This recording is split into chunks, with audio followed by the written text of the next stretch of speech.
Hi everyone, welcome back to my channel. ತಮ್ಮೆಲ್ಲರಿಗೂ ನಮ್ಮ ಚಾನಲ್ಗೆ ಸ್ವಾಗತವನ್ನು ಕೋರುತ್ತಾ ಇವತ್ತಿನ ವಿಡಿಯೋದಲ್ಲಿ 2026ನೇ ಶೈಕ್ಷಣಿಕ ಸಾಲಿನ ವಿವಿಧ ಮೊರಾರ್ಜಿ ವಸತಿ ಶಾಲೆಗಳ ಇಲ್ಲಿ 6ನೇ ತರಗತಿಯ ಪ್ರವೇಶಕ್ಕೆ ಸಂಬಂಧಪಟ್ಟಂತೆ ವಿಶೇಷ ವರ್ಗದ ವಿದ್ಯಾರ್ಥಿಗಳಿಗೆ ಇಲ್ಲಿ ಎಕ್ಸಾಮ್ ಇಲ್ಲದೆ ಡೈರೆಕ್ಟ್ ಆಗಿ ಅಡ್ಮಿಷನ್ ಮಾಡ್ಕೊಳ್ಳಿಕ್ಕೆ ಕರ್ನಾಟಕ ವಸತಿ ಶಿಕ್ಷಣ ಸಂಸ್ಥೆಗಳ ಸಂಘ ಇಲ್ಲಿ ಈಗಾಗಲೇ ಅರ್ಜಿಗಳನ್ನು ಆಹ್ವಾನ ಮಾಡಲಾಗಿದೆ. ಹಾಗಾದರೆ ಬಹಳಷ್ಟು ಪೋಷಕರು ಕೂಡ ಅರ್ಜಿಗಳನ್ನು ಸಲ್ಲಿಸಿಲ್ಲ. ಕೆಲವು ಪೋಷಕರು ಕೂಡ ಇಲ್ಲಿ ಅರ್ಜಿಗಳನ್ನು ಸಲ್ಲಿಸಿದ್ರಿ, ಇನ್ನು ಹೋಗಿ ಅಡ್ಮಿಷನ್ ಕೂಡ ಮಾಡಿದಿರಿ, ಡಾಕ್ಯುಮೆಂಟ್ಸ್ಗಳನ್ನು ಕೂಡ ಕೊಟ್ಟು ಬಂದಿದ್ದೀರಿ. ಮತ್ತು ಇನ್ನು ಕೆಲವು ಅಪ್ಲಿಕೇಶನ್ಗಳನ್ನು ಹಾಕುವಾಗ ಮಿಸ್ಟೇಕ್ಗಳು ಮಾಡಿದ್ದೀರಿ ಅಂತ ಕಮೆಂಟ್ಸ್ಗಳಲ್ಲೇ ತಿಳಿಸ್ತಾ ಇದ್ರಿ. ಅದರೊಂದಿಗೆ ಇಲ್ಲಿ 3ನೇ ಸುತ್ತಿನ ಸೀಟು ಹಂಚಿಕೆ ಯಾವಾಗ ಬರಬಹುದು ಎನ್ನುವಂತಹ ಕೆಲವೊಂದಿಷ್ಟು ಮಾಹಿತಿಗಳನ್ನು ಶೇರ್ ಮಾಡಲಿಕ್ಕೋಸ್ಕರವೇ ಈ ವಿಡಿಯೋವನ್ನು ಮಾಡ್ತಾ ಇದ್ದೀನಿ.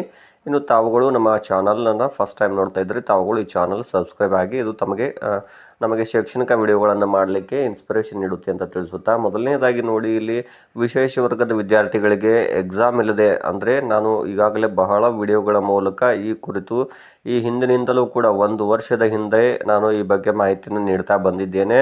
ಇಲ್ಲಿ ಕೆಲವರು ಏನಂತ ಇದ್ರಿ, ಅದು ಹೇಗೆ ಎಕ್ಸಾಮ್ ಇಲ್ಲದೆ ಕರೀತಾರೆ ಅಂತ ಕೇಳ್ತಾ ಇದ್ರಿ. ನಾನು ಹೇಳಿದ ಹಾಗೆಯೇ ಈಗಾಗಲೇ ಶನಿವಾರವೇ ಅರ್ಜಿಗಳನ್ನು ಅವರು ಕರೆದಿದ್ದರು ಕರ್ನಾಟಕ ವಸತಿ ಶಿಕ್ಷಣ ಸಂಸ್ಥೆಗಳ ಸಂಘದ ಮೂಲಕ.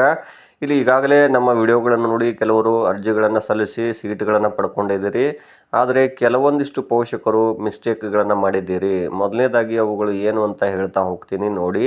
ಫಸ್ಟ್ ಒನ್ ಏನು ಅಂದರೆ, ತಾವು ಇಲ್ಲಿ ಔಟ್ ಆಫ್ ಡಿಸ್ಟಿಕ್ಕನ್ನು ಸೆಲೆಕ್ಟ್ ಮಾಡ್ಕೊಂಡಿದ್ದೀರಿ. ಯಾಕಂದರೆ ನಿಮ್ಮ ತಾಲೂಕು ಅಥವಾ ನಿಮ್ಮ ಜಿಲ್ಲೆಯಲ್ಲಿ ಯಾವುದೇ ಒಂದು ಸೀಟುಗಳು ಲಭ್ಯ ಇಲ್ಲ ಎನ್ನುವ ಕಾರಣಕ್ಕಾಗಿ ಔಟ್ ಆಫ್ ಜಿಲ್ಲೆಯ ಸೀಟುಗಳನ್ನು ತೆಗೆದುಕೊಂಡಿದ್ದೀರಿ. ಅದು ಇಲ್ಲಿ ಸೆಲೆಕ್ಷನ್ ಆಗುವುದು ಡೌಟ್ ಅಂತ ಹೇಳ್ತಾ ಇದ್ದೀನಿ. ಯಾಕಂದರೆ ಆನ್ಲೈನ್ನಲ್ಲಿ ಅವರು ಬಿಟ್ಟಿದ್ದಾರೆ ಆ ರೀತಿ, ಏನು ಬೇಕಾದ ಜಿಲ್ಲೆಯನ್ನು ತಗೊಂಡು ಅಲ್ಲಿ ಚೆಕ್ ಮಾಡ್ಬೋದು. ಆದರೆ ಅದು ಆಗುವುದಿಲ್ಲ. ಯಾಕಂದರೆ ಇದು ಜಿಲ್ಲಾವಾರು ಆಯ್ಕೆ ಪ್ರಕ್ರಿಯೆ ಇರುವುದರಿಂದಾಗಿ ನೀವು ಇಲ್ಲಿ ಸೆಲೆಕ್ಷನ್ ಆದರೂ ಕೂಡ ಅದೊಂದು ಏನು ಪೇಜ್ ಪ್ರಿಂಟ್ ಬಂದರೂ ಕೂಡ ನೀವು ಎಲ್ಲ ದಾಖಲೆಗಳು ತೆಗೆದುಕೊಂಡು ಆ ಶಾಲೆಗೆ ಹೋದ್ರಿ ಅಂದರೆ ಆ ಶಾಲೆಯವರೇ ಮೊದಲು ರಿಜೆಕ್ಟ್ ಮಾಡ್ಬೋದು.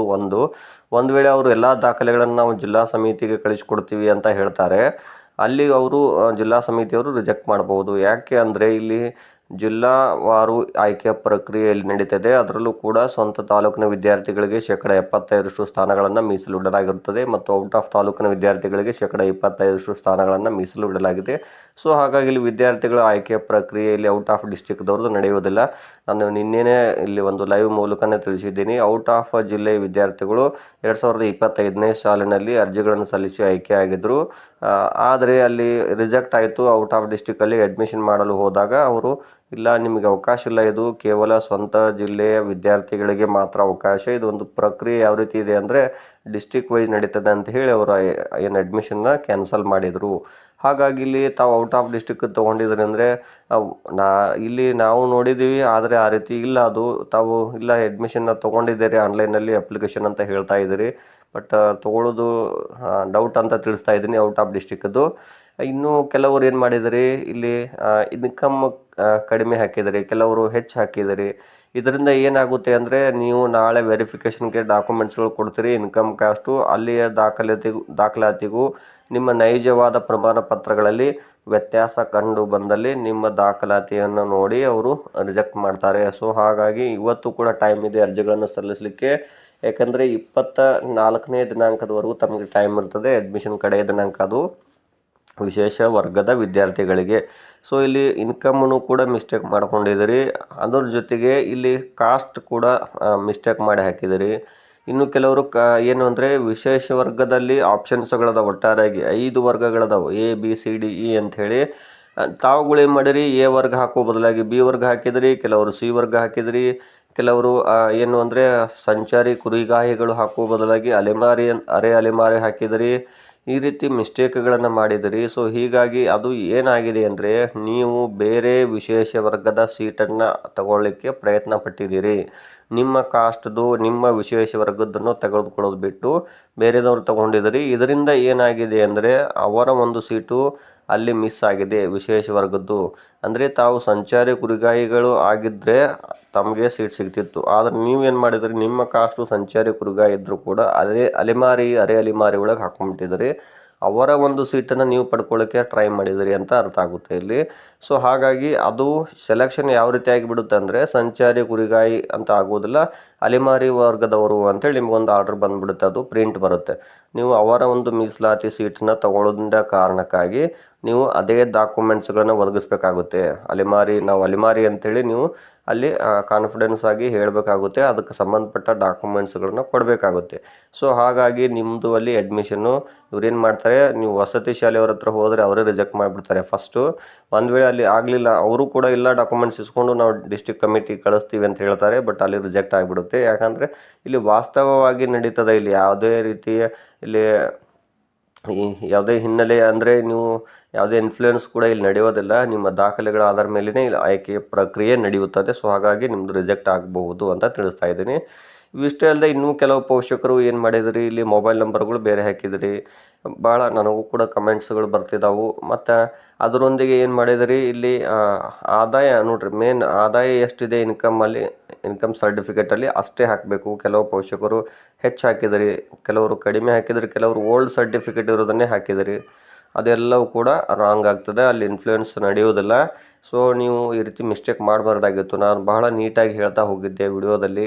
ತಾವು ಇನ್ನೂ ಅವಸರ ಮಾಡಬಾರ್ದಾಗಿತ್ತು. ಬಹಳಷ್ಟು ಜನ ಅವಸರ ಮಾಡಿರ್ತೀರಿ, ಅದು ಸ್ವಲ್ಪ ಕಷ್ಟ ಅಂತಲೇ ಹೇಳ್ಬೋದು. ಹಾಗಾದರೆ ಇದಕ್ಕೆ ಪರಿಹಾರ ಏನು ಅಂತ ನೋಡೋದಾದರೆ, ಅದರಲ್ಲಿ ಅವರು ಮೊದಲೇ ನೀವು ಒಂದನೇ ಸಾರಿ ಅಪ್ಲಿಕೇಶನ್ ಹಾಕುವಾಗ ಎಡಿಟಿಗೆ ಆಪ್ಷನ್ ಇತ್ತದು, ವಿಶೇಷ ವರ್ಗದ ಆಪ್ಷನನ್ನು ಬದಲಾಯಿಸ್ರಿ ಅಂತೇಳಿ ಕೇಳ್ತಿತ್ತದು ಒಂದು ಸಾರಿ. ಮತ್ತು ಫೈನಲ್ ಸಬ್ಮಿಟ್ ಕೊಟ್ಟ ಮೇಲೆ ಏನೂ ಮಾಡ್ಲಿಕ್ಕೆ ಬರೋದಿಲ್ಲ. ಆದರೆ ಒಂದು ಏನಂದರೆ, ಅವರ ಒಂದು ಸಹಾಯವಾಣಿ ನಂಬರ್ ಇದೆ, ನಾನು ಈ ವಿಡಿಯೋದಲ್ಲಿ ಶೋ ಮಾಡ್ತೀನಿ, ಅದನ್ನು ನೋಡಿ ಆ ನಂಬರಿಗೆ ತಾವು ವ್ಯಾಟ್ಸಪ್ ಮಾಡಿರಿ ಅಥವಾ ಫೋನ್ ಮಾಡಿರಿ. ಫೋನ್ ಮಾಡ್ಲಿಕ್ಕೆ ನಾನು ಕೂಡ ಟ್ರೈ ಮಾಡ್ತಾಯಿದ್ದೀನಿ, ಬಟ್ ಅಲ್ಲಿ ರಿಸೀವ್ ಆಗ್ತಾಯಿಲ್ಲ, ರಿಂಗೇ ಆಗ್ತಾಯಿಲ್ಲ ಅದು. ಹಾಗಾಗಿ ತಾವು ವ್ಯಾಟ್ಸಪ್ ಕೊಟ್ಟಿದ್ದಾರೆ ಅವರು, ಅಲ್ಲಿ ತಮ್ಮ ಸಮಸ್ಯೆ ಏನಿದೆ ಹೇಳ್ಕೊಡ್ರಿ, ಕಮೆಂಟ್ ಅದರಲ್ಲಿ ಸೆಂಡ್ ಮಾಡಿರಿ. ನಿಮ್ದು ಏನೇ ಸಮಸ್ಯೆ ಇದ್ದರೂ ಕೂಡ ಅಲ್ಲಿಂದ ಏನಾದರೂ ತಮಗೆ ಪರಿಹಾರ ಬರುತ್ತಾ ಅಂತ ನೋಡಿರಿ. ಯಾಕಂದರೆ ಅದು ಅಷ್ಟು ಸುಲಭ ಅಲ್ಲ. ನೀವು ಬೇರೆ ವಿಶೇಷ ವರ್ಗದ ಸೀಟನ್ನು ಪಡ್ಕೊಂಡ್ಬಿಟ್ಟಿದ್ರಿ, ಈಗ ಅವರಿಗೂ ಸಮಸ್ಯೆ ಆಗಿದೆ. ಇವಾಗ ಬೇರೆ ವರ್ಗದವ್ರಿಗೆ, ನಿಮ್ಮ ಕಾಸ್ಟ್ನ ವಿದ್ಯಾರ್ಥಿಗಳು, ನಿಮ್ಮ ವರ್ಗದವರು ನಿಮ್ಮ ಸೀಟನ್ನು ತೊಗೊಂಡಿದ್ದಾರೆ. ಯಾಕಂದ್ರೆ ನಿಮಗೆ ಸಿಗೋ ಅವಕಾಶ ನಿಮ್ಮ ಸಮಾಜದವ್ರಿಗೆ ಇನ್ನೊಬ್ಬರಿಗೆ ಸಿಕ್ಕಿರ್ತದೆ, ಬಟ್ ನೀವು ಬೇರೆ ವರ್ಗದವ್ರದ್ದು ಸೀಟನ್ನು ಪಡ್ಕೊಂಡಿದ್ದೀರಿ. ಸೊ ಹೀಗಾಗಿ ನಿಮಗೆ ಕಷ್ಟ ಅಂತಲೇ ಹೇಳ್ಬೋದು. ಆದರೂ ಕೂಡ ಟ್ರೈ ಮಾಡಿ. ಇನ್ನು ಕೆಲವರು ಏನು ಮಾಡಿದ್ರಿ, ಹೇಳಿದ್ನಲ್ಲ, ಮೊಬೈಲ್ ನಂಬರ್ ಬೇರೆ ಹಾಕಿದ್ರಿ, ಇನ್ಕಮನ್ನು ಬೇರೆ ತೋರಿಸಿದ್ರಿ. ಹಾಗಾಗಿ ಅದನ್ನು ಕೂಡ ತಾವು ಕಮೆಂಟ್ಸಲ್ಲಿ ಅವರಿಗೆ ತಿಳಿಸಿ, ಅದು ಒಂದು ವ್ಯಾಟ್ಸಪ್ ನಂಬರಲ್ಲಿ. ಸೊ ಹೀಗೆ ಮಾಡಿ. ಮತ್ತು ಇನ್ನು 3ನೇ ಸುತ್ತಿನ ಸೀಟು ಹಂಚಿಕೆ ಯಾವಾಗ ಬರ್ಬೋದು ಅಂತ ಕೇಳ್ತಾ ಇದ್ರಿ. ನೋಡಿರಿ, 24ನೇ ತಾರೀಕಿನವರೆಗೂ ಟೈಮ್ ಇದೆ. ಅಂದರೆ ವಿಶೇಷ ವರ್ಗದ್ದು ಕಂಪ್ಲೀಟ್ ಆಗಿಬಿಡುತ್ತೆ. ನೆಕ್ಸ್ಟು 3ನೇ ಸುತ್ತಿನ ಸೀಟು ಹಂಚಿಕೆ ಬರ್ಬೋದು ಅಂತ ತಿಳಿಸ್ತಾ ಇದ್ದಾರೆ 24ನೇ ದಿನಾಂಕದ ಒಳಗಾಗಿ. ಸೊ ನಾವುಗಳು ಕೂಡ ವೇಟ್ ಮಾಡ್ತಾ ಇದ್ದೀವಿ, ನೀವುಗಳು ವೇಟ್ ಮಾಡಿ ಇನ್ನೊಂದು 2 ದಿನಗಳ ಕಾಲ. ಸೊ ಇನ್ನೂ ಯಾರ್ಯಾರು ವಿಶೇಷ ವರ್ಗದ ಅರ್ಜಿ ಸಲ್ಲಿಸಿಲ್ಲ, ನಾನು ಆಲ್ರೆಡಿ ತಿಳಿಸ್ಕೊಟ್ಟಿದ್ದೀನಿ ಯಾರ್ಯಾರು ವಿಶೇಷ ವರ್ಗದ ಅಡಿ ಬರ್ತಾರೆ ಅಂತ. ಮತ್ತು ಇಲ್ಲಿ ವಿಶೇಷ ವರ್ಗದಲ್ಲಿ ಆಯ್ಕೆಯಾದಂತಹ ವಿದ್ಯಾರ್ಥಿಗಳು ಏನೇನು ದಾಖಲೆಗಳು ತೆಗೆದುಕೊಳ್ಬೇಕಂತೇಳಿ ನಾನು ಈಗಾಗಲೇ ಸಾಕಷ್ಟು ಮಾಹಿತಿ ಕೊಟ್ಟಿದ್ದೀನಿ. ಮೊದಲನೇದಾಗಿ ಜಾತಿ ಆದಾಯ ಪ್ರಮಾಣ ಪತ್ರ ಇತ್ತೀಚಿಂದಿರಬೇಕು. ಎರಡನೇದಾಗಿ ಇಲ್ಲಿ 5ನೇ ತರಗತಿ ಮಾರ್ಕ್ಸ್ ಕಾರ್ಡ್ ಇರಬೇಕು. ಮತ್ತು ಇಲ್ಲಿ ಆಧಾರ್ ಕಾರ್ಡು ತಂದೆ ತಾಯಿದು, ವಿದ್ಯಾರ್ಥಿದು, ರೇಷನ್ ಕಾರ್ಡ್ ಆಗಿರ್ಬೋದು, ಪಾಸ್ಪೋರ್ಟ್ ಸೈಜ್ ಫೋಟೋಗಳಾಗಿರ್ಬೋದು, ಅದರೊಂದಿಗೆ ಒಂದು ಮೆಡಿಕಲ್ ಸರ್ಟಿಫಿಕೇಟು ಮತ್ತು ಒಂದು ಬಾಂಡನ್ನು ಕೇಳ್ತಾರೆ. ಇಷ್ಟನ್ನು ತೆಗೆದುಕೊಂಡು ಹೋಗಿ ನೀವು ವಸತಿ ಶಾಲೆ ಕೊಡಬೇಕು. ಅವರು ಎಲ್ಲ ದಾಖಲೆಗಳನ್ನು ಜಿಲ್ಲಾ ಕಮಿಟಿಯವರಿಗೆ ಕಳಿಸ್ತಾರೆ. ನೆಕ್ಸ್ಟ್ ಅಲ್ಲಿಂದ ವೆರಿಫಿಕೇಷನ್ ಆಗಿ ಮತ್ತೆ ವಸತಿ ಶಾಲೆಗೆ ಬರ್ತಾವೆ. ಇವ್ರದ್ದು ಸೀಟ್ ಕನ್ಫರ್ಮ್ ಆಗಿದೆ, ಇವ್ರಿಗೆ ಅಡ್ಮಿಷನ್ ಮಾಡಿಕೊಡಿ ಅಂತ ಹೇಳಿದಾಗ ಅವರು ತಮಗೇನು ಮಾಡ್ತಾರೆ, 5ನೇ ತರಗತಿಯ ಮೂಲ ವರ್ಗಾವಣೆ ಪ್ರಮಾಣ ಪತ್ರ ತೆಗೆದುಕೊಂಡು ಬರ್ರಿ ಅಂತ ತಿಳಿಸ್ತಾರೆ. ನೆಕ್ಸ್ಟ್ ನೀವು ಒರಿಜಿನಲ್ TCನ ತೆಗೆದುಕೊಂಡು ಹೋಗಬೇಕಾಗುತ್ತೆ. ಇಷ್ಟಾದ ಕೂಡಲೇ ತಮ್ಮದು ಅಡ್ಮಿಷನ್ ಏನಾಗುತ್ತೆ ಅಂದರೆ ಪ್ರಾಸೆಸ್ಸು ಕಂಪ್ಲೀಟ್ ಆಗುತ್ತದೆ. ಇದನ್ನು ಯಾರ್ಯಾರು ಅಪ್ಲಿಕೇಶನ್ ಹಾಕಿಲ್ಲ ಇನ್ನೂ ಟ್ರೈ ಮಾಡಿ ನೋಡಿ. ನಿಮ್ಮ ಜಿಲ್ಲೆಯ ಎಲ್ಲ ತಾಲೂಕುಗಳನ್ನು ಚೆಕ್ ಮಾಡಿ. ನಾನು ಹೇಳಿದ್ದೀನಿ ಎಲ್ಲ ಅಂದರೆ ಹಂತವಾಗಿ ಸ್ಟೆಪ್ ಬೈ ಸ್ಟೆಪ್ ಯಾವ ರೀತಿ ಅಪ್ಲಿಕೇಶನ್ ಹಾಕಬೇಕು ಅಂತ ತಿಳಿಸ್ಕೊಟ್ಟಿದ್ದೀನಿ. ತಾವುಗಳು ನಮ್ಮ ಈ ವಿಡಿಯೋಗಳನ್ನು ನೋಡ್ತಾ ಹೋಗಿ. ಹಿಂದಿನ ವಿಡಿಯೋಗಳು 4-5 ವಿಡಿಯೋಗಳಿದಾವೆ, ಆ ಪ್ರಕಾರ ನೀವು ಚೆಕ್ ಮಾಡಿರಿ. ನಿಮ್ಮದು ಅಪ್ಲಿಕೇಶನ್ನು ತೊಗೊಂಡ್ರೂ ತೊಗೋಬೋದು. ಯಾಕಂದರೆ ಇದು ಕೆಲವು ವಿಡಿಯೋಗಳು ಕೆಲವರಿಗೆ ಇದು ತಲುಪಿಲ್ಲ. ಹಾಗಾಗಿ ತಾವು ಶೇರ್ ಮಾಡಿರಿ, ಅವ್ರಿಗೆ ಗೊತ್ತಾಗಲಿ ಮಾಹಿತಿ ಅಂತ ತಿಳಿಸ್ತಾ ಇದ್ದೀನಿ.